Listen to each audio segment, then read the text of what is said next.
So this is part of the conversation that I have all the time with freelance writers, whether it's coaching students or people who email me. I have these conversations about money all the time. And it's like they're breaking out in hives or they're having like a severe allergic reaction to either talking about money, setting rates, figuring out like how they should set a salary, all that stuff. So that's what we're talking about today. Hello, Celeste. Hello, Marie. Hello, Vesna and Jennifer and Phaedra. Welcome. I'm glad you guys are here.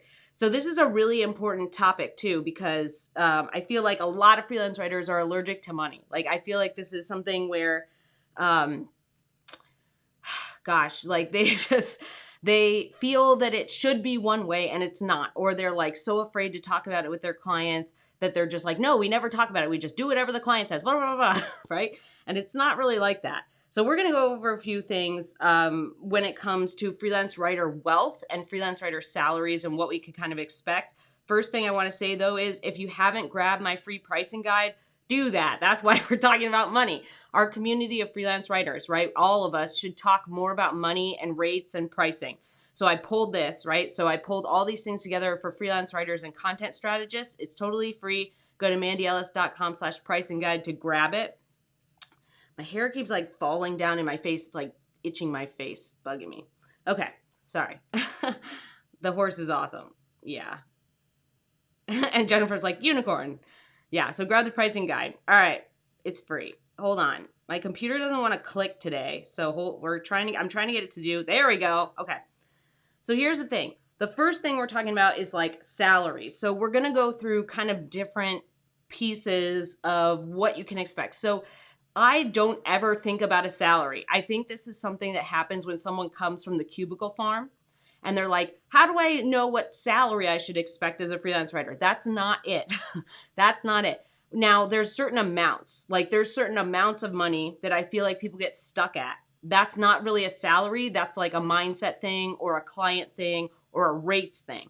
So oftentimes people get somewhere between like 10 and 20K, and sometimes they can get real stuck in there trying to get to the next level. But most of the time, this freelance writer like salary bit that I see people get stuck at is 30 to 50K. And I used to have this problem. That's how I see it like more often, is I see a lot more writers getting stuck at the 30 to 50K mark and then they can't get over it. This is a lot to do with rates and pricing, your schedule, how you're like attracting the right clients, how you're setting up your LinkedIn and your website, all that stuff. All of those things go together. So a lot of times freelance writers get started, they make their first 10, 15, 20K and they're like, sweet, it's working. Then they kind of get stuck at 30 or they get stuck at 40 or 41 or 50.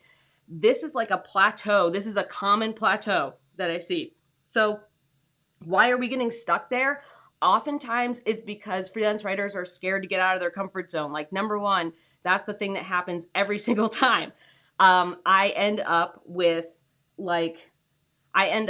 talking, with having coaching sessions or talking to students or having people in my inbox, right, sending me notes, basically saying like, well, how do I get over this thing? And then I'm like, when was the last time you raised your rates? What type of clients are you, talking to? Are you like really filtering clients before you get on calls? Are you asking the right questions? Are you connecting with clients who have more things in their pipeline, right? Are you looking for bigger clients, or are you understanding who your ideal client is? And they can't answer any of that. That's the major problem, is they're just like swimming around laps in the same pool. And they're like, why is this pool still the same size? And that's the thing, is like you can become very blind to the things that are going on in your business. I know there's plenty of things that I'm blind to right now in my business. And these are kinds of places that we get stuck. There's another number too, is 80.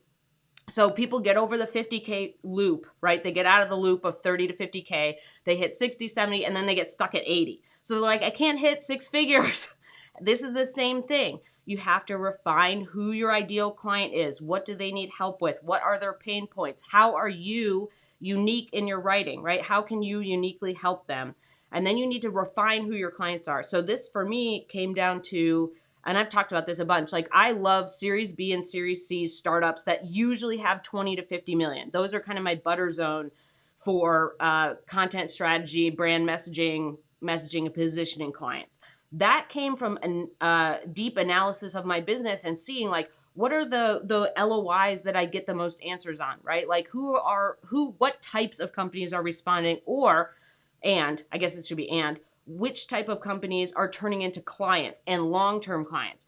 These are things that we're stretching out over months and years. And a lot of times freelance writers don't do that. They're like, I read an article that someone made 100K their first year and like, I'm failing. No, dude, no. And a lot of times when you see those things, there's a lot of context that's missing. So there's plenty of freelance writers who make six figures, right? But there's also plenty of freelance writers who spent 10 years part-timing it before they went freelance, like full-time. So that allows them to say, my first year full-time freelance, I got made 100K, right? Sometimes, like there's a lot of freelance writers who are very open about that, but some are not. So you need to remember, you can't compare your journeys. You need to focus on your own stuff, your own clients, their pain points, how you're helping, and really refining who they are. How much revenue or funding do they have? What does that client look like? What are their pain points and struggles? What are the things that you've seen across 5 different, prop tech clients or 5 or 10 different healthcare clients? Like, you need to start tracking the attributes, features, struggles, issues that are going on. Then you can say like, okay, now I know to refine my search down to this amount of companies. And as you go on, the other thing too is that your numbers are going to shrink. So like, I'm not sending 100 LOIs anymore. I'm probably sending like 50-ish a quarter. So I send about 50-ish a quarter. And that for me, because I know my client, I get better results that way because I'm super specific about who I'm reaching out to. And I have enough data and research and understanding to know that if I reach out to certain clients, I'm more likely to get a yes. I'm more likely to get a project, and I'm more likely to be able to help them, right? I'm not just kind of doing a wide swath. The other thing too that happens with these salaries and when you get stuck at is like people just don't do the marketing. They straight up don't. I'm like, what are you doing? They're like, I'm hoping someone reaches out to me. No, no. Like, this is the thing. Like, you have to become a known quantity or a known entity. I always kind of talked about this with myself when I was really struggling. Like, after I burned out in 2018. Are you okay, Bug? Bear's having kind of a rough day today. He has like recurring eye issues, so he's having a rough day. We're not going to put him on camera, but he's here because he wanted to be he's like real when he has a rough day, he wants to be with his dog mom. So he's in here. You're okay, bud. I know, it's really uncomfortable. Where was I? There was something important I was going to say. Oh, when I burned out. So when I burned out in 2018, right, we're kind of getting stuck in these cycles, or like we aren't moving outside of our comfort zone. So for me, one of the things that I got stuck at with my burning out was like, I worked all the time. And Vesna and I have this conversation a lot, butts and seats. A lot of times when I see people get stuck below 50K, they have the butts and seats mentality. So they're like, oh, my salary, my freelance writer salary, my freelance writer money, my freelance writer whatever, however you want, your hourly rate, your project, whatever. They're like, how many hours do I have to put my butt in the seat to get the number I want? And that's not how it works. So what I used to do was I was like, I'm working all the time, right? So I worked every day from April to September. I had 2 days off, and then I had like a short little vacation right near September because I was like, it was bad. So I worked every single day except for 2 days, plus a little tiny vacation right before September where I really had to take time off. And I was just working all the time. And I'm like, how am I not making money? It's because I was churning all these small projects. I was like, hold on.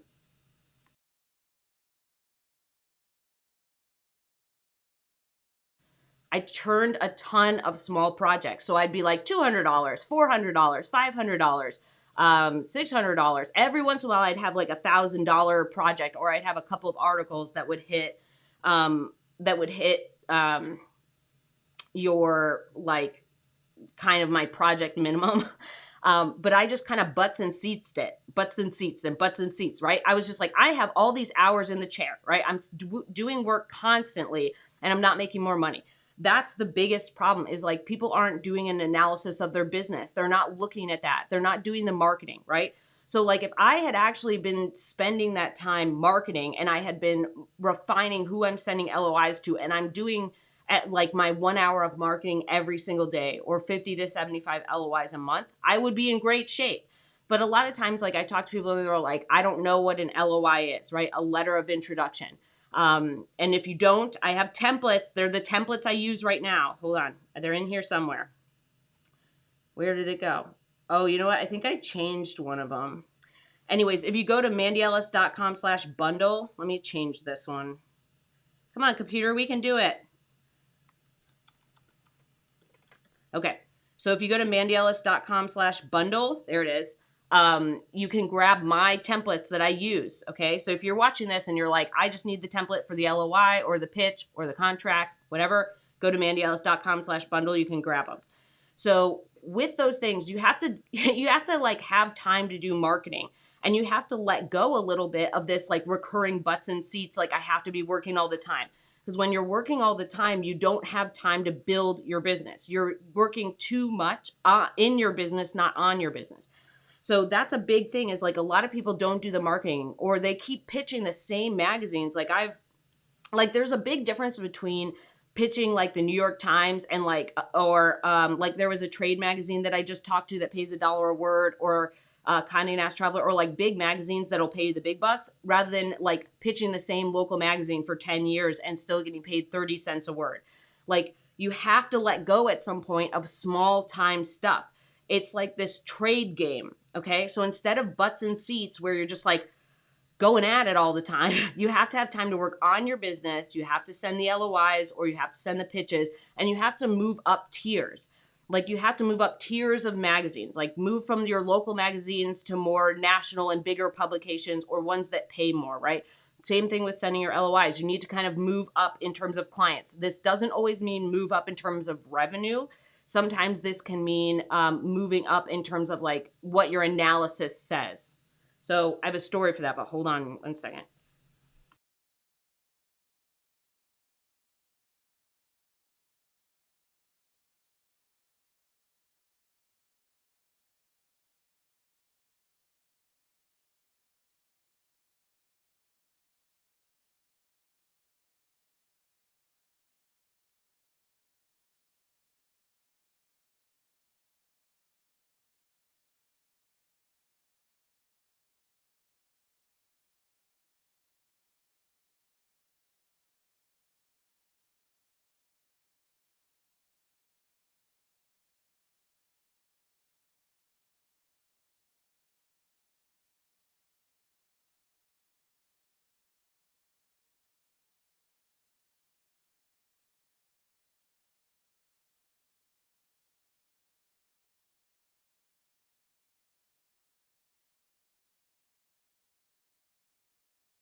Barry, I had to take care of Barry's eyes.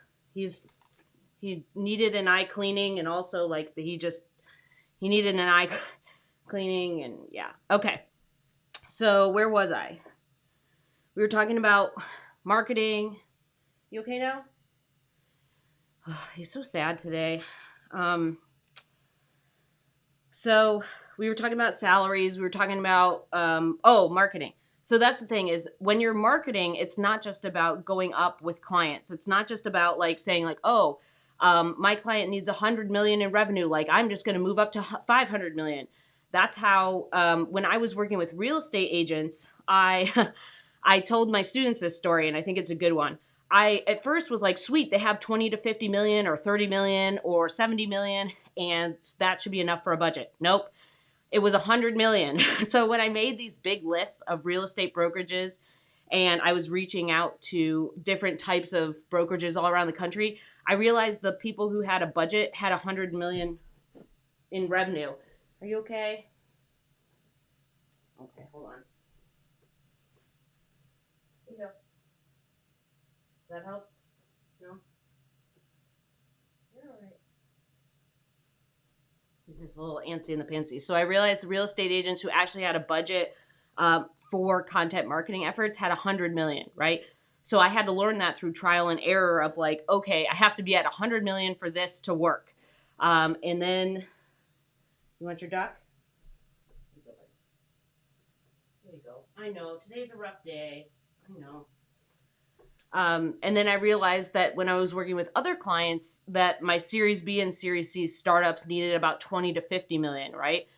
It's also about experimenting to find that number. So I'm not saying that going up in clients necessarily means going up in revenue, right? It doesn't necessarily mean like everybody's just going to work for billion-dollar companies.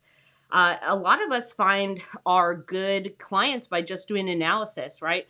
And another good example is it depends on niche. So some companies, especially like companies that have to develop something like a technology or like I'm Vesna's here because she's good. Vesna's a good example, right? So Vesna's clients need maybe like 100 million just to get started because they need that money to build the biotechnology or the science before they even start marketing it. Like they need a lot of funding just to get their product to work or just to get something going, right? So I feel like a lot of times when we're thinking about that, it's really dependent on your niche or what your clients are doing and refining that over time. Shweta, let me know if that's how you say your name, Shweta, or is it Shweta? Let me know. She says, how do we find out how much revenue a company has again? Good question. Google it. Literally, most of the time, if you Google like company name revenue, like even if it's a small startup, it'll show you how much funding they got. One is Google it. Two, Crunchbase will show you a lot of revenues for a lot of companies. Shweta.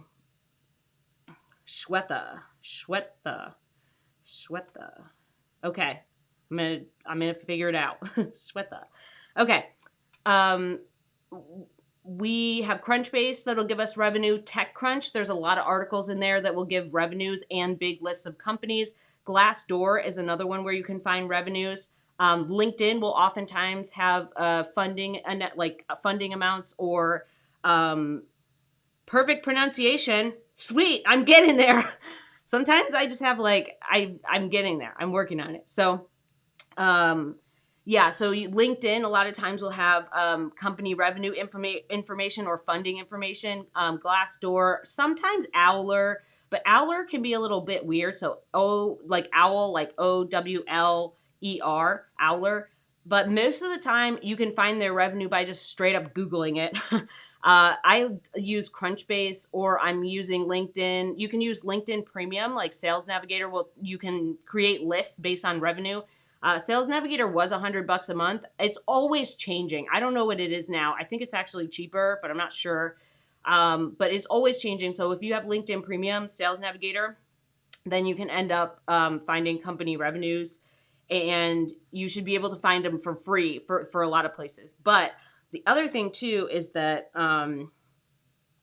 when you're looking for revenues, if you can't find a company's revenue, most of the time it's too low. But even if you can't find their revenue, if they're creating a bunch of content or it looks like they're growing, or the little stat, like if you have LinkedIn Premium, it'll show you the company's growth. Like on the page, it'll say like, here's how much they've been growing, or here's how many people they hired. If you're kind of in the 50 to 100 employees and they're growing, like that's usually a good client. But it should be pretty easy to find revenue. Like if you have a company that's large enough, you can be able to find it. And the revenue ranges, I'll say that again. So you need to have 5 to 50 million for a traditional regular company, and a startup needs at least 3 to 10 million. Okay. It can be higher than that, but it's definitely not lower. I remember when I first started out, I was like, oh, $1 million. That's so much money. It's not enough money for content marketing. I can tell you that. Cool. Okay. Shweta. Okay. I'm going to remember that. I'm going to put that in my noodle. So these are kind of the first things. There's a bunch of other stuff I want to talk about, and I'm already way into time. So you can always tell if I've been talking with my students a lot, because these live streams get really long, because I am so used to telling my students like a ton of information. Okay, let's talk about 2 then. So let's talk about moving beyond our money allergy. 1, talk about it more. The best way to get over your money allergy, or being afraid of freelance writer wealth, or being afraid of your potential, or asking for more money, is you just normalize it more. This is very hard for a lot of us. But if you talk to more freelance writers about rates, if you share more information, if you grab my free pricing guide and then you're like, hey, I actually got a rate higher than your max, tell me so I can update the free pricing guide. But we need to talk about this more as a community. This is a thing that we've been kind of still flirting with, I feel like, since I started as a freelance writer. Even when I started, I felt like not that many people were open about rates, and now I feel like it's a little bit more open.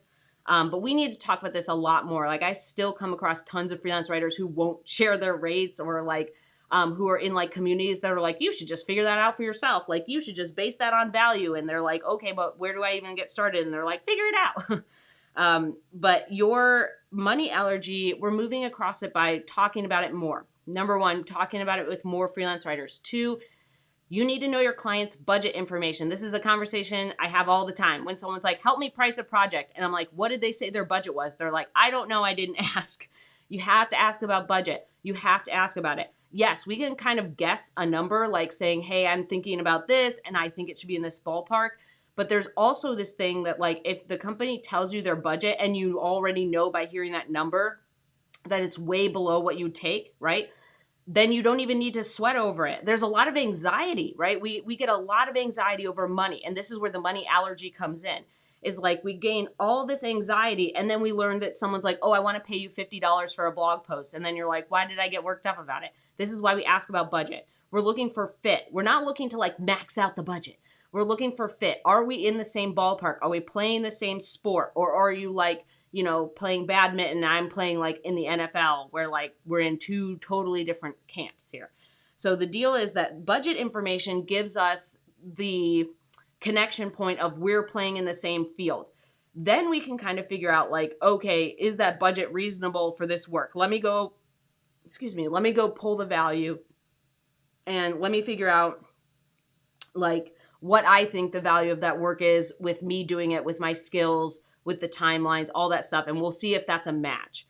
Most of the time, if you ask about budget, you're like, that sounds about, you know, like most of the time with good clients, not all clients, but most of the time with good clients, they're like, you know, here's what we have for budget. Here's what we're thinking per blog post or per case study. And they're pretty much on the mark. But there are times where you need to ask for more money, right? Or you say like, hey, I normally do work for X. As you get more experience as a freelance writer, like, you know that if someone says like a case study, or, you know, if someone says that they're looking for like 1,000 to 1,500 word blog post with a ton of research, that you're like, I normally work that for $1.25 a word or whatever. So as you get more experience, you have kind of more of a framework to kind of give yourself guardrails of what you can expect and what you should work with. But when we're kind of talking about money, you have to ask about budget. You have to ask your clients about budget. And then 3, I think the important thing too with 3 is like, we have to charge for the value of that work, the lifetime value of that work. Okay. Stop quibbling over tens of dollars. That's crazy town. Like, this is the thing that I talk about all the time. Like, there's a plenty of times where your client will have your content work for them for years, right? It'll work for years. It'll bring in traffic and leads and sales, and you never see any of that. And you're there quibbling over the one transaction of this blog post or this retainer instead of saying, like, I know they're going to make a ton of money from this, right? That's why we're doing the content part of marketing, right? That's why it's called content marketing. It is the content piece of marketing. It is helping with all the marketing efforts. So there's a lot of times where we quibble over this small amounts of money. And this is the salary thing. Like, when you're thinking about that, like, the people who get stuck at 10, 20, 30, 50, and 80, they're not understanding the lifetime value of the content. They're not understanding. They're like still quibbling over these small amounts of money that nobody cares about. If you have a client, like, the one good example I have is, like, when I quote, like, I say this thing is $1,000 and someone says, oh, well, now our budget, now that you said 1,000, we realize our budget is 800. Can you meet at 900? And I say, yes. That's the time I will quibble over a small amount of money, because they didn't tell me a budget. Now that they heard what I normally charge, now we can agree on a middle number. But I'm like, there's a lot of times where I talk to people that are like, oh yeah, like, we negotiated $50 less. And I'm like, why? Why? Like, it's just like it's just this trying to get a deal thing rather than understanding the value of the content. Shweta says, Shweta. Okay, Shweta says, come on, computer, we can do it. There we go. Is it reasonable to do unpaid guest posts at first to build a portfolio if my portfolio is scant to nil? I have never done free work. This is something that I feel like I say all the time, but people are surprised to hear. I have never done free work. You don't have to do free work. Content marketing is super, super valuable. I don't care if you get paid a very small amount. Like, I used to get paid like $25 for a 1,500 word blog post, which was terrible. But you need to get paid for your work. The guest post thing I don't think is worth the same stuff that it used to be like 10, 15 years ago. Like, a lot of times people would be like, oh, I'll just write a guest post. You're better off pitching ideas to a trade magazine or an online publication, or getting some kind of magazine clip to get a portfolio going, rather than doing unpaid work. Someone will pay you for your ideas. I don't care if it's a business or a magazine or a very small publication that's local, or your local paper that'll give you $25 for 500 words. You can get paid for your work. So no, I don't think you should do, I don't think you have to do unpaid guest posts. I don't think you have to do unpaid work. The other thing that I often say is, like, no one's doing recon on you. No one's going to go DEFCON 1 on your clients and be like, hey, did you know that Shweta didn't get paid for any of that other work? No one's going to find out that you did unpaid work. Like, no one does that. And if they did, you'd be like, yeah, that was a mistake. Now I'm charging for my work. It's now $200. Do you want to do it or not? Like, that's the end of that. So this is something that I tell my Wealth Lab students in the course. So in the Wealth Lab, there's a specific module that goes, or a lesson that goes over clips. And I tell you, it's a personal choice. If you choose to do work for free, that is a personal choice. But I will support you, but I don't agree with that. Okay? So if you decide to do free work, I will support you that you have made the right decision for you, but I don't agree with doing that. Like, I will not, I'm not going to perpetuate the idea that creative stuff or arts or content should be, that we have to do a ton of stuff for free just to get our foot in the door. Like, one of the things that always bugs me is, like, I went to Virginia Tech. So at Virginia Tech, it's very high engineering, right? My dad went there. He's an engineer. So they get like 50, $60 an hour for their internship. And I'm doing an unpaid internship for credit, right? So, like, I can't get a paid internship. And so I'm not going to perpetuate that. Like, I'm not going to be part of that continuing cycle where, like, we get paid less. And there's plenty of times where there's freelance writers who make more money than engineers. Okay. So, like, I'm not going there, but I'm just saying you can choose to do that. I will support you in that, but I'm not going to agree with that as a good idea. I know that sounds harsh sometimes, but that's like a soapbox. That's like one of my soapboxes is, like, I'm not going to perpetuate the English major work for free shit. I'm not going to do it. Sorry. No. Oh, you went to UVA. No way. That's so funny. I've met actually a couple people who went to UVA recently. Okay. Shweta says, You do say that. I agree. Have been feeling some imposter syndrome, and I'm not sure why they should hire me, sort of thing. Yeah, that's driving your do I have to do it for free? So it's more mindset work around money and understanding that your work is super valuable. Okay. It's, I feel like you have to understand that your quality of work is important. That's why people are seeking it out, right? There's more freelance opportunities than there have been probably ever. Like there's a study that said like more than 50% or 60% of the workforce is going to be freelancers in the next 10 or 15 years. So the deal is that what you want to remember is that you're bringing quality content.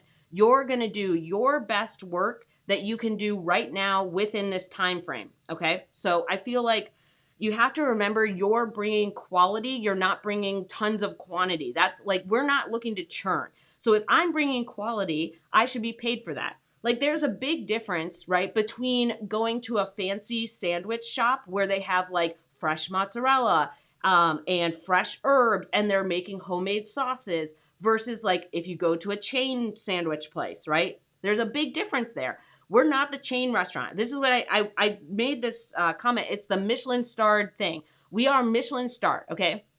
So we're creating Michelin starred content. We're not Taco Bell where people drive through and get a $1.99 taco. This is not it. So think about that you're offering someone the chance. I know this is all ripped up. Look at that. This hoodie's super old. Think about it as the chance that you're giving your clients the chance to get Michelin starred content versus Taco Bell drive through. I think that'll kind of help switch the mindset thing. Yes, Michelin star content. I saw you guys put in a ton of comments. Yes, that's my favorite. So that's one of my favorite soapboxes is like, don't work for free. Jennifer says, I always think about plumbers charging for their work, no free sink repair samples. Exactly. There are so many industries that never work for free, but for some reason, like this is, if you guys haven't read Real Artists Don't Starve by Jeff Goins, that changed my life. Like that book, Real Artists Don't Starve by Jeff Goins. The story that I always remember was, I can't remember, I think it was Michelangelo. Some famous person, I think it was Michelangelo, who lived on property. So the rich people back in the day, right? 1500s or 1400s, probably not 1600s, but probably 1500s and below. They used to have like famous artists or they used to have like people in the arts live on their property like lawn gnomes. And then they would have people tour the property to show them how rich they were by like how many lawn gnome artists they would have, right? And so Michelangelo actually lived a very wealthy life. There's a plenty of people who lived extremely wealthy lives and no one ever talks about it. They're just like, the dude, oh my gosh, the guy that I have a vendetta against, the guy who made the La Boheme thing that I'm now forgetting his name. I've talked about it before. Oh, I can't remember, but the guy, he's in the same book. He's the one that popularized the whole starving artist thing and everyone just bought into it. So before, he did it in like, whenever it was, like in the 1800s. So like basically for the last 150 years, everybody just bought into this idea. But before that, it didn't really exist and they lived rich lives. So like you have to remember these things. Like this is just a new modern invention, this starving artist crap. Yes, there's lots of famous artists who were starving at the time, like Van Gogh, I think was one. But there's lots of times where people are making good money and they never talk about it. So remember, like this is the other thing that I think Jennifer, we talked about this too, where contractors don't like come in and then say like, oh, well, I'll give you this. Like they don't just like start working on your kitchen, right? They have a contract, they get an upfront payment, they start the work. There's all these things that other contractors do that like writers are scared to do. And if you just look across people who work in a contract style industry, we're like still in like, 1200 while everybody else is kind of moving along. Okay. Yes, not Taco Bell. Phaedra says, what about charging a little less when we're trying to switch niches and have no experience in that niche? No, it's not ideal, but I'm thinking gaining experience is also important thought. So it depends. My answer is it depends. One, I don't think you should charge less because just because you're switching niches doesn't mean you're erasing the skills, quality, and experience that you're bringing to the table. Like I think that's more of an insecurity about moving into a new niche than like what your clients would say, right? If you went in there and you were like, okay, imagine this. If I went in there with 25 years or 30 years of freelance writing experience, I made 500 grand a year, and someone was like, you should probably cut your rates because it's a new niche. That would be Nuttown, right?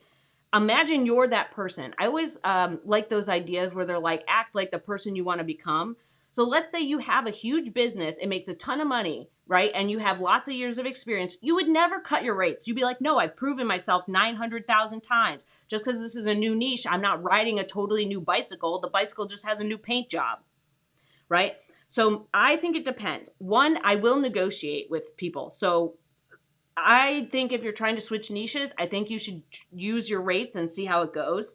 But I also think that if you're going to negotiate a little bit, that's more reasonable if you're switching niches, because you're like, yeah, I technically don't have a clip, but it doesn't mean, like, there's this thing that I've talked about recently is like, writers think their skills just get erased. They're like, now that I'm writing in a new niche, everything has been erased. My mind has been cleared like Men in Black. No, dude, you have the same skills. We're just writing about a different topic. Can you write about toothpaste, and then can you write about floss, and then can you write about dog sunscreen? Probably not that hard, right? Like, hey, Getty, it's nice to see you. So your clients wouldn't know that, right? So your clients wouldn't even know they're getting a rate cut. So that's another thing to remember. If I'm going into a new niche and I don't have any clips, I'm not going to go to my client and be like, I'm giving you a rate cut. I would just cut my rate and send that to them, right? So they wouldn't even know. So they wouldn't know if you were sending them your regular rate, right? And if they want to negotiate, you can do that. But I always feel like this is kind of we're doing it. They don't know that, right? So you're like, oh, in order to get in this new niche, I need to cut $150 off my blog post rate or whatever. They don't even know that. You don't even go to that client and say, hey, I'm giving you a discount because I don't have clips. I've never done that. Even if I do give them a discount without telling them, right? They don't know that because I haven't told them. That's why I think you should go in with your regular rates and see how it goes. And most of the time, writers are undercharging, right? So the other thing that's a good example is there are times when writers undercharge and their clients actually tell them to charge more, right? So there's times where they go in and your client gets suspicious because your rate is so much lower than what they're used to paying. So then if you cut your rate, now you look like you're not good at your job, right? It's like this weird thing that happens. So clients, like especially clients that are big, giant businesses, or clients that are used to working with big giant agencies, they're used to paying a ton of money. So if you start cutting rates, then they're like, oh, this person must not be that good because they're not charging what the last person did. I think that's a personal choice, but one, I would just go in with your rates and see what happens. Yes, you can negotiate, but honestly, like it doesn't, the niche thing is just like, can you do the research? Are you diligent? Are you good at figuring it out? Are you okay? Okay. All right. He's all right. You can figure it out. And it's like I said, like I don't know hardly any writers who actually go to a new client in a new niche and tell them they're giving a discount. So that discount is only on your side, which means that's like a mindset thing, right? So I have cut my rates based on negotiation with clients, and I have cut my rates when I was switching niches, which I shouldn't have. But yeah, like it's just because you're writing about a new topic doesn't mean you've lost all the skills to do that.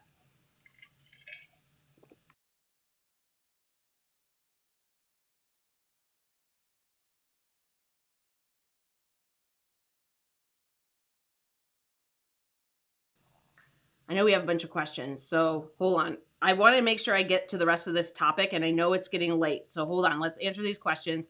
Vesna says, regarding switching niches, your internal rate will go down anyways. They don't need to know that, though. Exactly.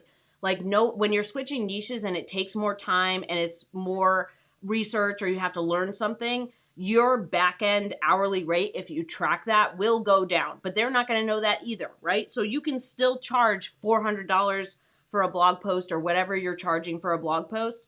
Man, my hair's just like in my face today. You can charge whatever you want for a blog post. It'll just take you more time, right? But your client doesn't know that, right? It's just not, I just don't think that's, yeah. Jennifer said, why would it be good to be a starving artist? It's not. That's why it's so crazy. I forget. I've said that guy's name on here before. His name is French. He's from France, and it was like 1847 or 1849. His name is like, I wrote it down somewhere, right? If you're worried about your next meal, how could you do your best work? Your focus would be on your basic needs. Exactly. This is what happens with a lot of writers that are in feast and famine. And back to our topic, allergic to money. They're so worried about like basic keeping the lights on, they're forgetting all this stuff, right? Like they're forgetting the value of their work. They're just like, oh my God, they're just in the cycle. They're not able to work on their business. They're not paying attention to like raising their rates or working with different clients. Or even something that's an interesting thing is they don't even track like what a red light client is. They're just like, oh, my clients seem to do this. And I'm like, that's not right, right? They need to track the things that are going on. But if you're so anxious about all these things, right, and all this terrible stuff that's going to happen, it keeps you stuck in the allergy, right, the money allergy. And the deal is you have to talk more about it. You have to get budgets. You have to learn about your rates. You have to move up to clients that are a better fit for you. You have to understand what a good client is, right? Good clients are just regular people who are nice. Well, that's like the most basic thing. Okay, Phaedra says, yes, Henri Merguer. That's what his name was. That's right. Yeah. Phaedra says, thank you, Mindy. Just wanting you to hear. Good. Don't cut your rates. Yes. Henri, because he's French. Henri Merguer. That guy. I have a big vendetta against him. He already died like 100 years ago, but I don't care. Okay, let's talk about 3 real quick because we got to get hopping along. This has been a long one, but we had really good questions. I'm glad that you guys asked those questions because the more questions we can ask, the better we can move forward. And there's like 50 other writers that have the same question. Yeah, research. Yes. If you feel like this has been helpful so far, give it a thumbs up. If you feel like you want to learn more about building a high earning or sustainable or freelance writing business you adore, subscribe. Let's talk about 3. Let's talk about clients and money and rates. So 1, the major thing when we're talking to our clients about money and rates, 1, ask for budget on the initial call. And I do this now before I get on a call because I am more particular about who I get on a call with. So I will say like, tell me about the project. What's the word count? What are the details? What can you share about the project scope? What are the timelines? And what's the budget? So I'll ask that in an email before I get on a call because I don't want to get on a ton of calls anymore. I want to get on calls with people who I'm pretty sure are a really good fit. And then now getting on the call is like building the relationship. So when we're talking about things with our clients, I used to drink a ton of water because my mouth would get so dry on a client call and I would have very bad cotton mouth. It was awful. It's not that stressful. This is the new thing that I think I've been, that makes sense. It's just a person at their desk eating a sandwich during lunch. It's a regular ass person. That's it. It's not some magic person who has a magic wand to like grant you freelance writing work or to like befall money, like money befalls you because of this person. That's not the case. The deal is that your clients are just regular ass people who unfortunately work in the cubicle farm, right? We became freelancers because we don't want to be in the cubicle farm. Just remember that. Like, it's when I used to very much be like, oh my gosh, I have to get this job. Like, I have to be super professional. I have to do this thing. There's like a jillion clients out there. You don't have to do anything. The other thing is like, it's a regular person. It's a regular person working a regular job. Just talk to them like you're having a coffee meeting with some person that you're meeting for the first time. When you ratchet up the pressure and you're like, I have to get this job or I have to make this work or I have to blah, blah, blah, it makes it really stressful and you connect with the wrong clients because you're like buzzing up here and they're like off in sandwich land having just a regular call, right? We want to be on the kind of preach. We kind of want to be on the same wavelength as them. So when you're talking about them, just say, hey, this is our initial call. And if you don't want to do it on the initial call, do it in the initial email. Hey, what's going on? What's the scope? What's the word counts? What's the page count? How much research time are you expecting? Or how much research do I need to do? Do I need 2 studies or 10 studies? Do I need to interview 4 people? What's your budget? We need to just kind of normalize that. If you don't ask about budget, then we have to shoot in the dark. I always call it like a stab in the dark, which is fine. We can do that. But we also want to, like I said, we want to be playing the same sport. If they're in badminton, right, and we're in football, like in the NFL, and they're in like playing or like, let's say pickleball, right? A lot of retirees are playing pickleball right now. That's growing as a sport.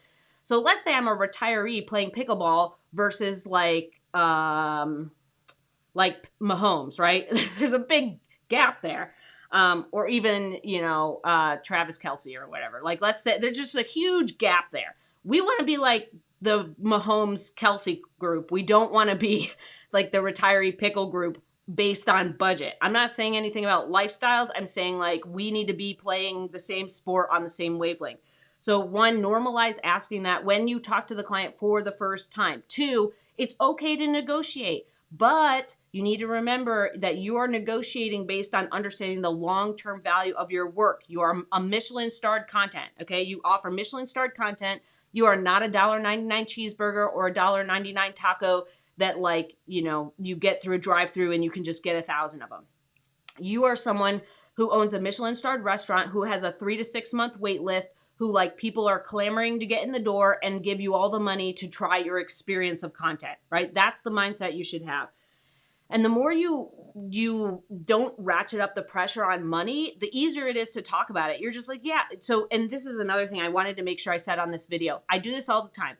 I will have someone say, what's your rate for a blog post? Like they'll just, we'll be talking. They'll be like, okay, well, what's your rate? Or can you send me a rate sheet? And I'm like, I don't have a rate sheet.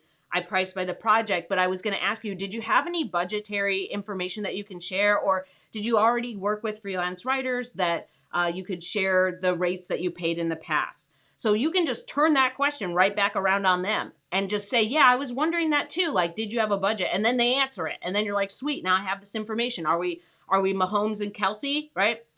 Or are we retirees playing pickleball in our backyard, right? So I feel, I know, Jennifer, I always make you hungry because I use a lot of food analogies, but being a food restaurant writer, like it's just, I don't know, it makes sense in my mind. So we are we are trying to make sure we're on that same wavelength, right? The budget thing is important. And like I said, like you can just turn it around. It's not hard. Like if they say like, they're like, what's your rate for X thing? Or do you have a rate sheet? You just say, no, I price by the project. So I don't have a rate sheet. I make it, all of my projects are different. Like some people need 50 studies. Some people need no studies. Some people need a bunch of interviews. Some people don't. Some people want to do this. It's very different.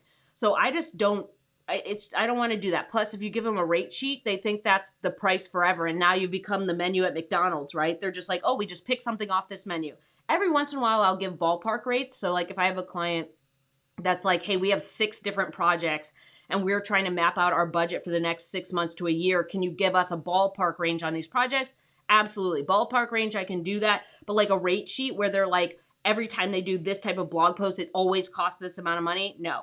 So after you say that, no, I work by the project, you can say, but I was wondering if you had any budget, do you have a specific budget that you want to stay in? Or did you have an idea of what you thought the rate would be for a blog post or case study or whatever? And then you can say, or have you worked with freelancers in the past and have a rate you feel comfortable with? All you do is turn that back around and you usually get all the information you need. And now we know whether we're Mahomes and Kelce or we're backyard pickleballing, okay? The other thing is just remember like I don't know, pick your favorite meal and you're talking to your client over your favorite meal. I don't care if your favorite meal is a bagel or it's a lobster tail. Pick whatever kind of your favorite meal is and imagine that the conversation that you're having with your client on Zoom or whatever is a conversation you would have over your favorite meal, and kind of take the pressure out. Just enjoy it. Just enjoy the meal. And if it's not a fit, it's not a fit. But the more you're yourself, the better you are at attracting the right clients and getting on the same bus and the same wavelength. Okay, let's go to 4. Hold on. Let's go to 4. Let's go to 4. Come on, computer. We can do this. There we go. My computer's sad because I've been doing a lot of video stuff recently. So like it's all, I messed up the like thing too. So like it's a little blurry and I have to remember to like stand in a different spot. So I need to fix that. Marie says also they'll think that they have a blog post when it's absolutely a white paper and a big difference because they'll pick the lowest price. Yes, this is a thing that happens, right? This is a thing that happens where someone says, oh, it's just a blog post, and you look at it and you're like, no, this is a white paper, or this is a case study, or this is an ebook, or this is a guide, and you're like, this should be twice, if not more, of the price, right? So that's another important thing is like you have to suss out money, budget, project scope, and information, get examples from that client so that you know what you're actually writing so you can charge appropriately. Let's talk about 4. Okay, we're going to normalize this. We're going to normalize these, I call them currency conversations. I think we should normalize them more. Like whether you're talking to clients or you're talking to more freelance writers, the more we normalize, the more we normalize talking about money and rates and projects and scopes and how to do these things, the better our industry is. The higher the rates get, the better, the better return our clients get, the more effort and energy we put into our projects. Because I don't know about you, but I've been on plenty of projects where I've undercharged only to realize that later and then become bitter with the client, right? I'm just like, you should be charging me, like, I should be charging you twice the price. Like, this is crazy. And they don't know they're getting a deal, right? They don't know that. You just messed it up, right? I've messed it up plenty of times. But the deal is that the more we talk about this in our community, right, the more we can lessen the money allergy, the more you talk about your clients, you realize it's just a part of the conversation. It's not the whole conversation. It's just part of it. And it's really important because we want to be on the same sport. Like we want to be on the same wavelength. And it's also really important because you need to get paid what you're worth, right? The story that I tell is that there's this article, right? And this article got $15 million in sales. One article on someone's blog, right? It was a pool company, right? And I have a live stream about this. You can check my channel for it. But one article made $15 million. Or like, let's say your client makes a huge pile of sales from you writing content or a case study or white paper or ebook or blog post that you did. You're not getting any of that.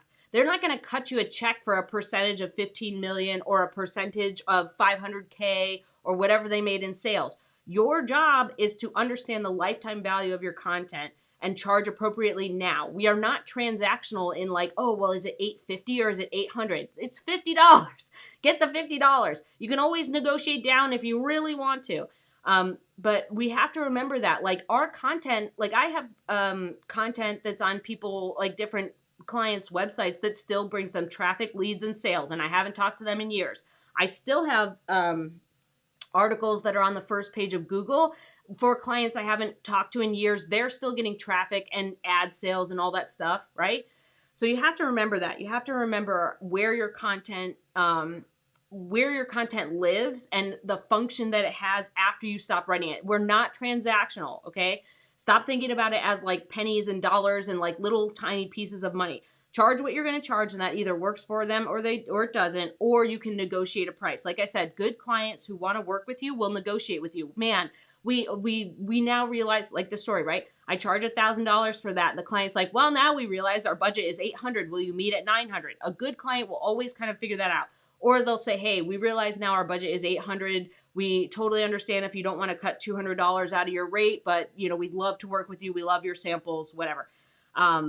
I feel like that's an important thing to remember. Okay, last 2 questions, and then we're going to hop off because I actually have to go, supposed to go at 1 o'clock. Jennifer says, what do you do when they hedge on their budget? That's what's your rate versus what's your budget dance? If they're going to be weird about it, like if I turn the question around and I say, hey, like, what's your budget? And they turn it back on me. Sometimes if I'm like, okay, if we're going to play games, then I just give them like a high rate. I'll say like, hey, that's normally $1 a word, and I'll see what they say. Or sometimes what ends up happening is I'm like, I'll say like, I don't, quote on the phone. I need to think about this project. Or if it's something I've done like a million times, like something I've done many times, I'll be like, hey, I normally have charged this in the past, but I can't give you a straight answer on a call. I need to think about the project. So yeah, I will sometimes, if they don't tell me budget or if they don't answer like the turned around question, or whatever on a call, I'll tell them I don't quote on the call. I'll tell them like, if I have done that project many, many times and I kind of know what I would charge, I'll give them like a little bit of a ballpark. If they're going to be poop about it, then I'll say a really high rate just to see what they say. And then the other thing too is like, if you start sensing that your clients are playing games about that, then that's a red flag. So like I do it because a lot of times I'm looking for my client to give me a straight answer. So like if I'm turning the question on them, they're like, oh, it's normally this. And you're like, okay, we're playing the same sport. Rather than them being like getting a deal. Like I don't want to be in a conversation where like they're like, well, what's your rate? And then they're like, sweet, it's cheaper than what we thought. Like, you know, like I don't like that feeling. I would rather have this idea of like them saying like, here's the ballpark we're playing in. Are we in the same sport? Okay. Last thing is Celeste says, what's the best book on money mindset in your opinion? Profit First. Profit First by Mike Michalowicz changed my life. There's lots of good books on money mindset. So like The Wealthy Freelancer, Six-Figure Freelancer. What's the one by The Well-Fed Writer? But Profit First was the biggest one. Profit First made the biggest change in my business because it taught me not only money mindset, but it helped me understand how my business can have profit all the time. And it helped me manage my taxes. It helped me see how my money was moving around. So that is like, it changed the way I view my whole business financial picture. So it wasn't just like getting over mindset blocks. It was like actually functional, like every day changing how I did my money. But yeah, so Profit First by Mike Michalowicz. The other good ones are The Wealthy Freelancer, Well-Fed Writer, Six-Figure Freelancer. There's a bunch. We have a book club. I'm actually late. I'm supposed to go to the book club right now. We have a book club in our breakthrough community, which is our post Wealth Lab community.